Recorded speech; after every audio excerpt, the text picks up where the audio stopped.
Angry Bears Fan Podcast, episode 130. Like, follow, subscribe, please. I think we're about 500 short from 10K.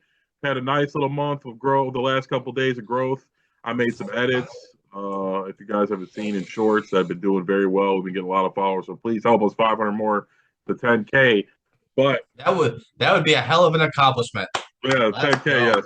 And so, but to get to it, what everybody was talking about, big Bears win on Black Friday against the Eagles, 24-15, silencing all the haters, uh, putting the end to all the narratives that the Bears hadn't beaten anybody. It was just a big win, dominating beginning to end. Passing game wasn't perfect, but it was an extremely windy day. And if you know, I mean, we're Bears fans. We've been watching. We really haven't been winning games passing the ball like that anyway. But again, huge win for the Bears. Completely shut down Saquon Barkley. We rushed for 200 and 250, 280 yards. 280 yards. Monunga and Swift both over 100. The offensive line were just pushing and They moving the were Eagles' D bullying line. motherfuckers, It was bro. it was extremely impressive. Ben Johnson goes shirtless after the game to get everybody their free wieners. It was just a big win for the city of Chicago, for the state. Everybody was pumped up after that, and it's no matter how the season ends, I think this was a statement win to show everybody that Ben Johnson is different than everybody we've had before. That the Bears culture has changed for the better, and that there's going to be more good things to come. Yeah, I mean, like you said, first things first, huge statement win. And look, I understand the national pundits out there, and I understand some of the Bears detractors a little bit, where they're saying, you know, look who they beat, this, that, and the other, blah, blah, blah, blah, blah. But bad teams lose those games. Good teams find a way to win regardless.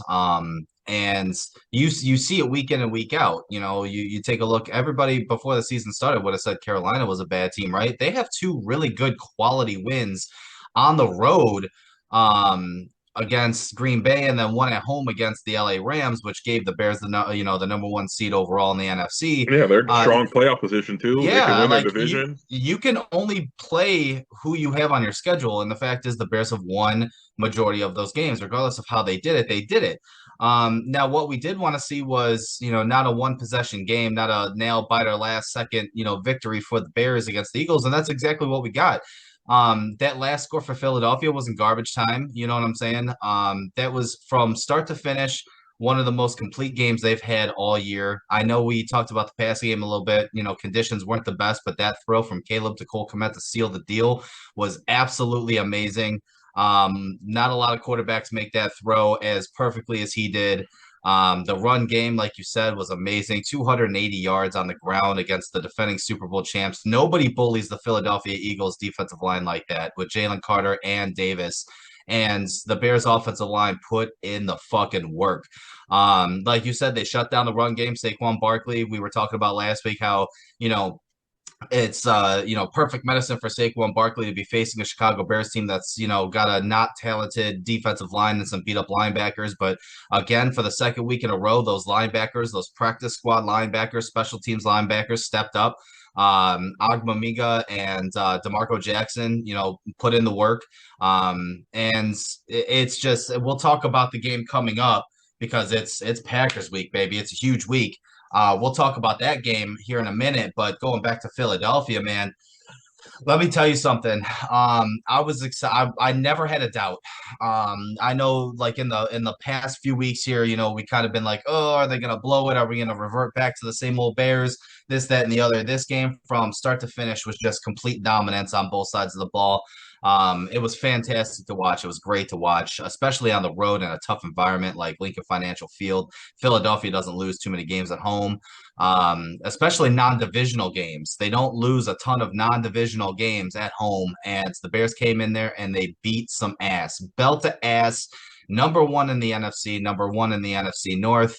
And yeah, I mean, that's for you. I mean, we kind of went over the goods already. I mean, there was goods all around. There wasn't a whole lot of bads for me, at least. It was just good to see everything kind of come together. Jalen Johnson back on the field, Kyler Gordon back on the field. They were on snap counts, of course. So they're going to be full goes for this week coming up. But it was nice to see them get back on the field. Wright with the strip of Jalen Hurts during the tush push. That was the heads up, amazing play. Nashawn Wright has, or I don't know if Ryan Poles isn't talking to his agent right now. He should be, because he should be locking him up to an extension and putting him opposite Jalen Johnson for next year, because I think Dennis Allen loves his length. I think Al Harris has really coached this guy. And he's a former third-round pick. He's kind of coming into his own. I know I talked a lot of shit, and I've been making it a habit on this podcast to apologize to people whom I have talked shit about and I have been wrong about. So I will take this opportunity right now to say, Nashawn Wright, I am sorry. I dogged you pretty much all year, but you have been playing Pro Bowl level corner. You get burnt every now and then, but I was just gonna say it's not tough to necessarily gotta apologize. Like, I think he's got a little bit of what Travion Diggs had going on, where it's just like feast or famine. He's a very high IQ football player. He makes good plays, like you said. He's got great length, so he can go jump ball. He's great timing when he's there, but he does get beat, and that's fine. If you can get takeaways, and he does that. He forces fumbles. He falls. You know what I mean? He's around when the ball's on the ground. He seems to be around, and that's a skill in itself. There are things coverage wise he could work on. AJ Brown put in some work on him. But to be fair, in the NFL, a number one wide receiver, when they have just decided in their mind that they're going to go to you and they're going to throw it to you 15 times, there's really not a lot of corners in the league. Maybe 5 guys who could just shut down AJ Brown and be like, you know what I mean, stop that game plan. So, but again, I agree with you 100% that we need to be locking up Nashawn Wright. He's been healthy, and outside of all of those guys, none of them have been that. He's, like I said, playing at a Pro Bowl level. He's got 5 interceptions, 5 recovered, like just unbelievable. And to build on what you're saying, it's just been a coaching masterpiece. The run game, the schemes are just beautiful to watch. A lot of moving parts, motions, double teams, crackbacks with the tight end. It's just a lot of stuff going on. It's been great to see. And we were talking about before, backup linebackers, Nation Wright stepping in. That's coaching. I mean, I'm not saying, obviously these guys are NFL players, but they were practice squad players for a reason. If they were true difference makers, you know what I mean? They would have been second string, maybe third, So this is coaching them up, game planning week in and week out. The bend don't break defense, which we've grown accustomed to, specifically us growing up, that we might get moved the ball on, but we were going to take the ball away a couple times, and we harped on the show in the national opponent tab. Really, everybody said, "Hey, you can't live and die off of that," but I mean, maybe we can. Maybe just for this year. Maybe that's our luck. Yeah, maybe next year. This year it seems to be sustainable because it keeps happening. Yeah, and it's you know what I mean. 4 games, you could say it's lucky, but it's basically every game except for the Ravens game. We've got multiple turnovers. And Detroit. The two games that we got our asses beat. Yes, and it's like besides that, every other game we're seeing make it happen. Guys are jumping in front of passes. The Sweat, when he finally does get through, he's getting he's knocking out the quarterback's hands. But just a great game, a beatdown top to bottom. Analytically wise, not a lot of go through play by play. We just dominated on the run game. I completely agree with you. We were in control the whole time. There was a storyline going around. We'll hit on it a little bit with when they scored that garbage time touchdown and they went for 2 instead of kicking the field goal to making it an 8-point game. They basically ended the game by not getting the 2-point conversion. And there was the new analytics in football. Greg Olson came out and said, "Hey, you want more information?" JJ Watt came out and said it's a motion thing. And although I am big on analytics and I'm an offensive guy as well, I have to lean with JJ Watt with this one. If you were watching the game, like you were saying, the vibes were we were shitting on them. Like, you're not getting 2 stops. Like, you weren't getting 2 stops on the Bears. And an onside kick. You had to go for 2 in that situation, in my opinion. I don't think so. No, you had to. You absolutely had to, because here's the thing: you were going to have to get a 2-point conversion anyway. Yeah, you were going to have to get it anyway. So you were either going to get it then and attempt it, or you were going to, you know what I'm saying? So no, but I believe in momentum. So it's like you don't get it there, but let's say 3 minutes later, you just stopped the Bears, drove down the field again, scored a touchdown. Now you need a 2-point conversion. Bears are tired. You got the momentum. You're the Super Bowl champs. I think that's a better time to go for it. I understand the analytics of it, but I just think we talk about this all the time where I just think there's a lot of emotion in football, and I don't want to end the game with 3 minutes left. I have You no knocked the whale out of your sit. Like you just scored a touchdown. You finally got a little bit of momentum, and you knocked the whale all the wind out of your sails by failing the 2 point conversion. I have Game's no over. problem. I have no problem with them going for it because, like you said, it's a game of momentum. And at that moment in time, they had the momentum. I don't think they did at that time. They I think did. they had a little. I think they had a little. I think they. I just think why risk it for kick the extra point and then deal with the 2 point conversion later. You're at home too. Those like we know these little rules. Like at home at the end of the game when the game's on the line, you don't kick the extra point. You go for two or you go for the tie at home. You got the momentum. It's just like you feel like you're going to keep it going. I didn't like it. I just thought if you fail it, the game's over. You haven't been stopping the Bears. You finally had some good things going, and then you fuck up, and you just have like a flat ass 2 point play, and I think that kills your momentum. But that was something I wanted to bring up, and obviously we see differently on it. But like I said, I'm big on analytics in football and going for it on fourth down and things like that. But just watching that game, I don't think that was the right play. I kind of agree with you what you said earlier. It was basically a garbage time touchdown. Why, you know what I mean? I'd kick the extra point and just go out and see what you got to do. And then I personally think that puts more pressure on the Bears to get a first down too. If you don't get it, and it's a 2-score game, they're like, we're just going to run it 3 times. If it's a 1-score game, we have to get a first down. If it's a 2-score game, you're saying, well, if I just want to waste as much time as possible. They got to stop us twice. But I don't know. It was interesting. I didn't think the Eagles had the momentum. The run game wasn't going. The short game wasn't going for them. We stopped them on the tush push. We kept getting them off the field on third down. I just think that was the right time. I don't think they had a lot of momentum to be trying to go for two at any point. So I always lean in the direction of going for it at the end of the game when you gotta have it. Like analytically wise, I understand, but I don't know. I think football is more. If football was X's and O's, it would be played out differently. It's a game of emotion. It's not always the best players win. It's not always the best rosters win. It's who's vibing at that time, who's got the momentum. But regardless, the Bears win. He failed, and a statement game. We're 9-3, atop the NFC North. I mean, if you would have told any Bears fan this 5 weeks ago, let alone or last year, let alone or 5 weeks ago, we would have laughed. The league would have laughed. And although there's still a lot of football to be played left, we still got a tough road ahead, and we can lose 2 games and be in the 7th seed just as easily. So we got to keep our foot on the gas. Big game coming up. Probably the biggest game in the NFL this year so far. Bears versus Packers. Packers are 8-3-1. Bears are 9-3. I believe the winner will be the top NFC North, probably atop the NFC, and a rivalry renewed. We beat them last year, but the starters weren't playing, or Jordan Love didn't play. I don't know. I can't remember if all the starters didn't play. I know Malik Willis played. I can't remember. But Packers are at full health for the most part. They're missing a few people. We're missing a few people. We've both got some good momentum going, and yeah, I mean, this is Well, I do have game. an update on that realistically in terms of the injury report. So Edmonds is on IR. He'll miss the next 3 weeks or whatever. He was put on IR last week, but according to Courtney Cronin, Bears beat writer for ESPN, TJ Edwards was back out on the field in a limited capacity earlier. You know what I'm saying? So was Noah Sewell. So it seems like we'll be getting at least one starting linebacker and one backup linebacker back.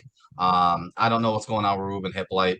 Doesn't really matter. No. But we're getting healthy at the right time. TJ Edwards being back is going to be huge for this defense, especially the linebacker.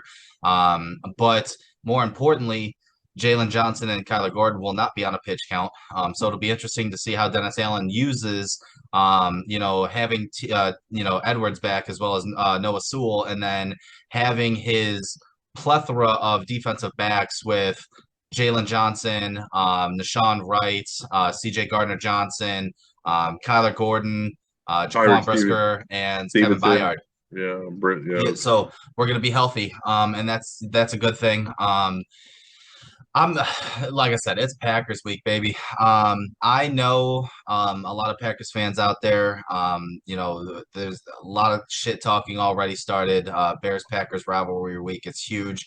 I will say first and foremost, right here on the channel, I know this is a Bears podcast, but as much as I dislike Green Bay, I have to give credit where credit is due.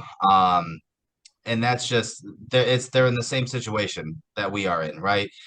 They haven't really their schedule hasn't been very much tougher than ours. They've lost some bad games. Carolina at home against Cleveland. Carolina. They lost on the road against Cleveland. We've had a couple of bad losses. Got our asses beat by Detroit. Bad loss week one against Minnesota that we should have won. So it's kind of been back and forth. They tied with Dallas.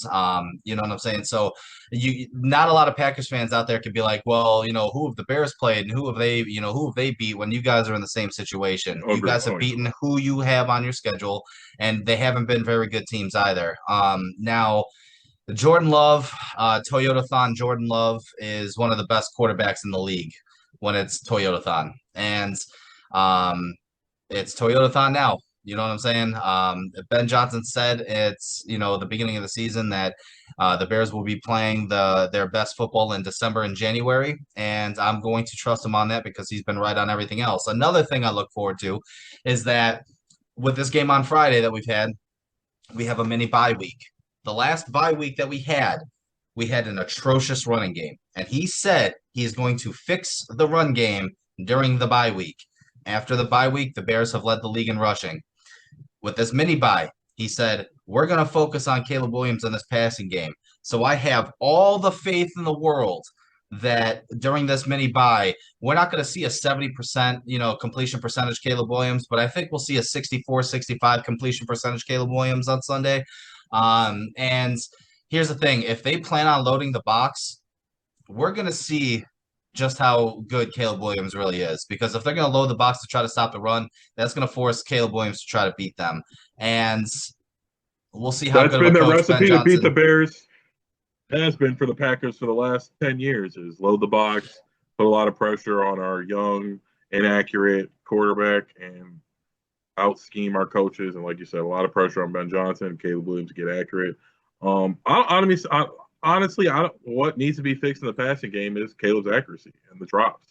I think if you've been watching, guys have been running open. Guys have been dropping passes. Caleb's been missing people. I think Ben has been calling some very good passing plays, and the execution hasn't been there, accuracy-wise, and the dropping of passes. Well, he also said, too, it's not just on the quarterback. Wide receivers aren't running their routes at the proper depths. The timing's off. Execution. I don't know exactly what it is. He said it's an all-around problem, not just a Caleb problem. I got a couple of things that I want to bring up in terms of Caleb Williams, in terms of his accuracy issues and stuff like that, okay? Yeah. So NFL researcher on Twitter says Caleb Williams would be the first quarterback to rank last in the NFL in completion percentage and have his team earn the number 1 seed since seeding began in 1975. The last quarterback to rank even bottom 5 on a number 1 seed was Rex Grossman back in 2006, who led the Bears to a Super Bowl in 2006. Hey. Another one. Caleb Williams has the lowest completion percentage, 58.1, in the NFL, despite throwing into tight windows at the lowest rate at 10.6% this season per Next Gen Stats. Williams has thrown to open targets at the 4th highest rate, 50.5%, and wide open targets at the 3rd highest rate, 27.8%. Tight window is less than 1 yard of separation. Open is 3 yards of separation, and wide open is 5 yards of separation. So those numbers right there kind of paint a little bit of a picture to where a lot of it is on Caleb. 100%. He has to make better throws. But how much of that really is the wide receivers in terms of depth? How much is it their timing? Because Ben Johnson's system, a lot of the throws are timing throws, drops, things of that nature. So I have been seeing him get a little bit more rapport with Luther Burden and Colston Loveland these last couple weeks. I love to see that. Rome Odunze has been non-existent the last 3 weeks. He's been going to DJ Moore a little bit more. So there's a lot of mouths to feed. We talked about this at the beginning of the season was, you were going to have guys that have stretches that get hot and then, they're going to fall off a little bit because the thing I love about Ben Johnson's offense is that it's not just about one player. It's not about one mouth to feed. He's going to adjust the game plan, and the person who gets the ball is going to be beneficial to the game plan. So if Colston Loveland is going to grab 10 catches, it's because the game plan was designed for Colston Loveland to get 10 catches. And that's the beauty around Ben Johnson, and that's kind of what I'm excited about because now, yeah, we had that big win in Philly. Let's see how we deal with adversity going into Green Bay, going into Lambeau Field, coming off a high. Can we stay at that high, or are we going to drop down and get absolutely shellacked? Yeah, so I completely agree. And they've got a good D line. Micah Parsons is coming. Speaking of Micah Parsons, we're in this position where I don't need to rain on our parade, where it's really kind of frustrating that we didn't make any moves. Because right now, if we had a premier pass rusher, we are a legitimate Super Bowl contender. And I think we weren't thinking that. And yes, hindsight's 2020, but well, you got to remember too, they made calls, and it's not like they didn't offer anything for Micah Parsons. It's just that when Jerry Jones said it, Jerry Jones said specifically he targeted Green Bay because he wanted Clark in the deal, or what the fuck. Well, I'm not necessarily saying Micah, and just anything, anybody. Well, here's the thing, but see, here's the thing: Myles Garrett didn't get traded. Max Crosby didn't get traded. It's not like one of these premier pass rushers went to another team and the Bears got outbid. That didn't happen. Yeah, Jalen Phillips went to the Eagles, but that's not a premier guy. Yes. You know what I'm saying? None of the premier guys got traded, and it's not like the Bears got outbid for their services or anything like that. So I'm not. Could you have made an offer that they couldn't refuse? Could you have thrown 3 firsts at Cleveland for Myles Garrett, or 3 firsts for Max Crosby? Sure, you absolutely could have, but you also don't want to handicap yourself. Like I said, I keep bringing up the Washington example where they overachieved in year 1 of a rebuild, and they went all in. And now they're sitting at the bottom of their division, at the bottom of the conference, because they, so you could be like Atlanta. Atlanta traded their first round pick to LA to move up into the draft to, get a second first round pick or whatever. And they went all in. Yeah, but that's how you do it. You can't always play it safe. Now they're top 10. Now they're picking top 10 in the draft. You have to weigh. Nobody expected this. Nobody. No, I agree. You didn't expect it. I didn't expect it. Well, no, Ryan Poles didn't expect this, but I said you gotta make moves maybe the year before you expect it. Like you can't hope and you only make a move when you think you're gonna go to the Super Bowl. You got to kind of do, like I said, what I like about what Green Bay did, or not Green Bay, Dallas did. They went and got Quentin Williams. Like maybe they don't go to the Super Bowl next year, but he was a young, elite interior pass rusher for a first round pick, or a first and a second, or whatever the hell they got. Two firsts, a second, and Mozzie Smith. Okay. Yeah, whatever it was. But I'm just saying, like, something like that. Sometimes you got to roll the dice. And some of the things, I don't know, I just would have liked to have gotten somebody to help. It didn't have to be Myles Garrett, but it could something. Like, so seeing Jalen Phillips, he didn't do much against us, but I would say basically every other game he's played in besides that, he's been quite electric. Booker's been a lot better, though, but I just think we needed one more piece on the defense, on a pass rusher wise, and I think, honestly, would be probably, the favorites. If we had Myles Garrett, I think we'd be the favorites. But I think if we had Phillips and a couple guys who were getting, and our pass was better, we'd be the favorite. But that's just one critique, just something. It's what he said at the beginning of the year was going to suck how the year played out, and then we look across and fucking Green Bay's got Micah Parsons. And maybe it was always destined to be. You're right, Jerry really wanted Kenny Clark, and there was nothing we could do. I don't know, but it's still just stings out of all the places he ended up. It's going to be in Green Bay, and we at least we could have gotten. It was a realistic. That's the matchup. That's the matchup I'm looking forward to on Sunday. It's going to be Micah Parsons versus Darnell Wright. He might move, because He they moves have him around. moving. They have Yeah. him moving all over the He goes place. up the middle a You know what I'm lot. saying? Though the one thing I don't want to see is him bully Ozzy Trapillo. My guess is they're probably going to put him over there a lot against Ozzy I mean, Trapillo. Gary's no slouch either. I think Gary's going to be a handful for Trapillo as well.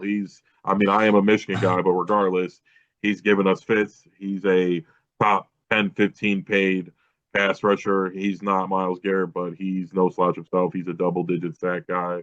He's strong. He's fast. So I mean, whoever they're blocking on both either side all game is they're both going to have their hands full. The one thing they are Devontae Wicks is susceptible, hurt.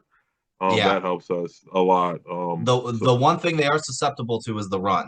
Yeah. Um, I don't want to be in passing situations against Micah Parsons and Rashawn Gary. I don't. And Micah Parsons is one of those game wreckers that you talk about, and they got Quay Walker. I think they're getting Quay Walker back this week. They have Xavier I think McKinney, Jared who's Reed's coming back.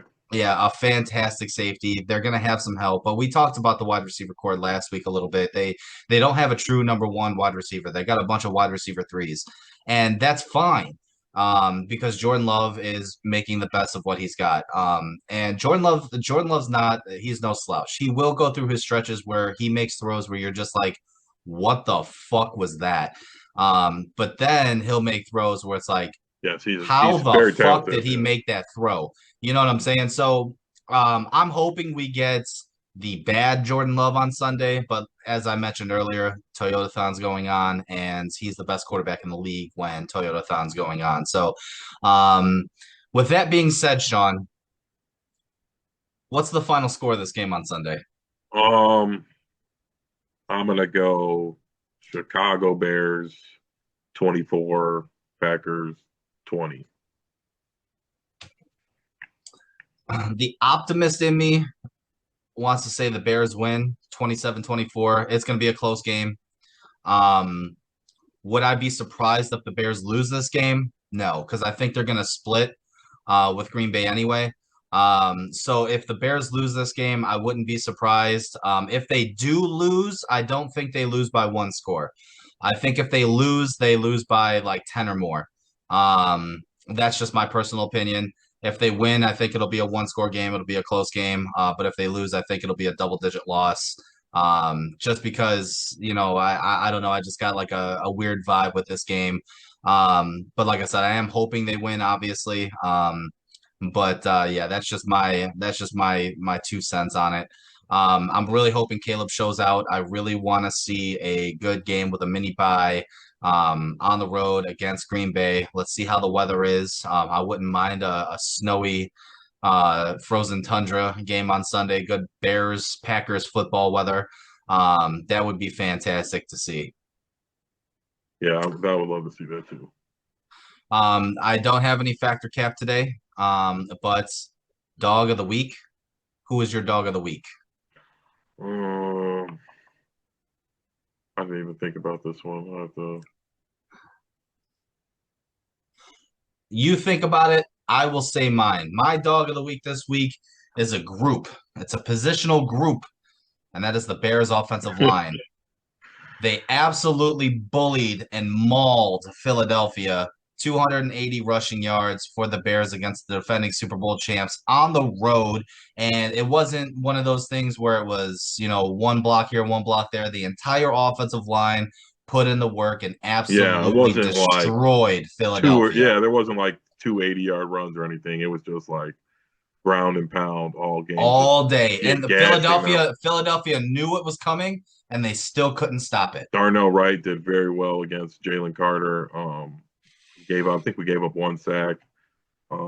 Nothing crazy, but to be expected. Again, one sack against the Eagles is good in itself. But I'll piggyback off that. The Bears' offensive line was amazing. I had a busy weekend, so I wasn't locked into too many games outside of the Bears game anyway. But I was thoroughly impressed. I did not see. Yeah, I mean, I was very optimistic we could win the game. I didn't think we were gonna rush for almost 300 yards on them. I thought this might have been a game where Caleb actually did have to ball out, and Ben Johnson just out schemed him. Dennis Allen, same thing. And it's good to see that we've got competent coaching, and we don't need our players to be superheroes for us to win. If they just listen to the coach, and execute the plays that they're calling, we're going to see success. Yeah, absolutely. But yeah, that's my dog of the week. Comment below who's your dog of the week this week. Yes, There was quite a few. There was quite a few, different people that we could have chosen this week. But being a homer, I had to choose the Bears offensive line just because that was just an ass whooping. yes, it was. They opened up a can of whoop ass, Captain Insano style. All right, like, follow, subscribe. Like I said, help us get to 10K. We're about 500 short, I believe. 500. When we started recording this, so we are very close. It would be crazy to get to 10K, and then we'll start working on our next goal after that. But again, thanks for tuning in. We'll see you guys next week. Bear down, and like I said, leave your dog of the week in the comments. What you think the final score to the Packers game might be in the comments as well. Adios. Adios.